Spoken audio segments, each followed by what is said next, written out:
wise, and he was wealthy, but he wasn't very good with the ladies. His hair was gray, and not the distinguished kind of gray either. His household was doing well, but he didn't really put a lot of effort into taking care of himself. And, you know, since he'd been around for quite a few years before there were any other people around to talk to, he had never quite got the hang of, you know, sitting down and having a chat with people. So all things added together, and he was kind of lonely in those days. And so one day when he was out driving along the side of the road, driving along the road by the hills and by the trees, he saw a girl sitting on the hillside, spinning. Oh, she was so pretty. The sun was glinting off her golden hair, and the threads she spun glistened like silver in the sunlight. She was just about the prettiest thing that he had ever seen. And, as you know, prettiness is the most important quality to look for in a life mate, right? So he drove up to her, and he said, "Girl, why don't you get into my sled beside me, and we'll drive off into the sunset together?" Girl looked at him with one eye and then the other. And she said, "No, explain to me why I would want to get into your sled and go off with you." And he said, well, to be my wife, of course. And then just think of it. You could bake bread for me, and you could brew beer for me, and you could sit at the window and fill my house with song, and you could carry water to my fields for me. Doesn't that sound like a good bargain?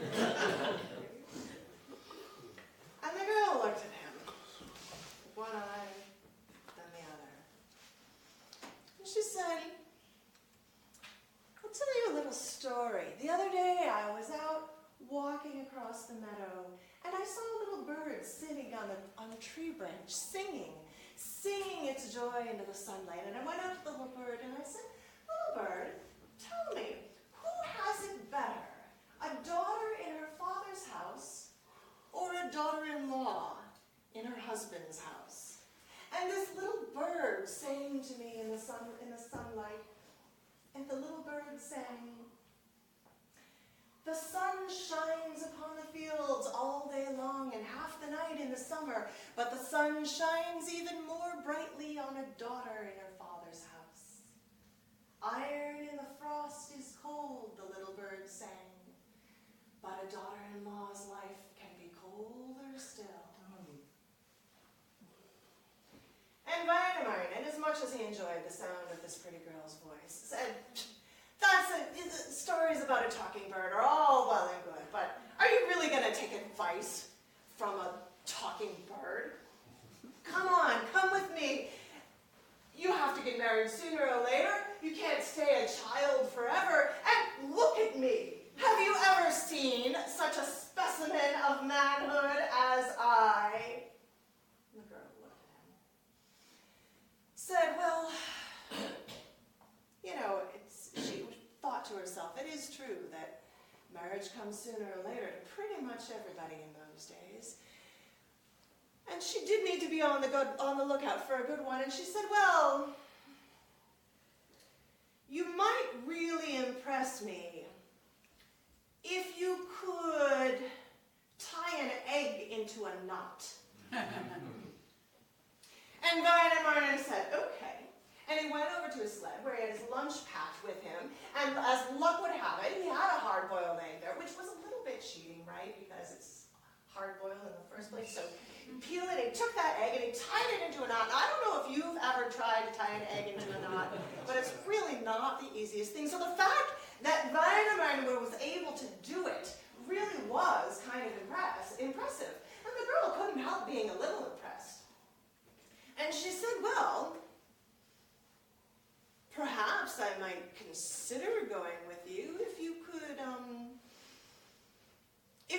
peel a stone." So Väinämöinen went back into his sled, and he pulled out his second best knife, because you don't want to use your best knife on a stone. You don't want to dull it. And then he looked for the road, went to the roadside, and he looked for a good stone, and he found one that looked like it had a nice rind on it. And he sat there, and he peeled that stone, and he handed it to her, all slick and shiny and dripping with rock juice. To be honest, I don't actually know what a stone looks like when you peel it, because I've never done so. But Väinämöinen did it. He had peeled this stone, and he presented it to her. And that really did kind of impress her a little. And she thought, well, there are other things in life than looks. And if this man really can do all these things, maybe it would be a good household to put myself in. So she said, well, one more task. If you could build me a boat out of my spindle. And she picked up the spindle that she'd been spinning with its little threads of silver still hanging off of it. And she handed it to him and said, if you can build a boat out of this for the two of us to sail across that lake in, I might marry you then. And Väinämöinen said, you have hit upon my strong suit. I love building boats. And he took her spindle and he began to sing. And he took out his knife. And as he sang, and as he chipped away at the spindle, every time he chipped a piece of wood off of it, the remaining part seemed to grow bigger and bigger, and the spindle grew and shaped itself. Now it didn't look quite so much like a spindle, it was starting to look like something else. And he got his axe out of his sled with him, because you always carry your axe, you just never know. And as he worked at this piece of wood, it grew more and more boat-like on the hillside there next to the shining lake. And almost the boat was finished. But as he sang to it, a spirit in the rock grew annoyed at the singing and at the boat resting on top of it. And the rock spirit came out of the rock and came into Väinämöinen's axe. And the head of the axe, of course, was stone too. And the spirit caused the axe to go sideways. And instead of hitting into wood, the axe buried itself deep into Väinämöinen's knee. And the blood spurted out. And as its blood saw the sunlight, it was very confused, because blood doesn't usually get to see the air. And it didn't know where to go, and it didn't know how to find its way back into his leg and back through the rest of his body. And the blood spilled itself all over the rock around him. And he didn't know how to stop the flow of blood. And he sang to it. He sang every spell he knew. And he grabbed handfuls of moss to try and stop the flow of blood. And finally he knew he didn't know how to heal this wound. So he jumped into his sleigh and he rode off for the nearest village to try and find an elder person there who could help heal him. Don't worry, he did. He survived. And the girl, sitting on the hillside, watched him go off into the distance, and she hummed that little bird song to herself again. The sun shines all day long, and half the night in the summer, but the sun shines even brighter on a young girl in her parents' household.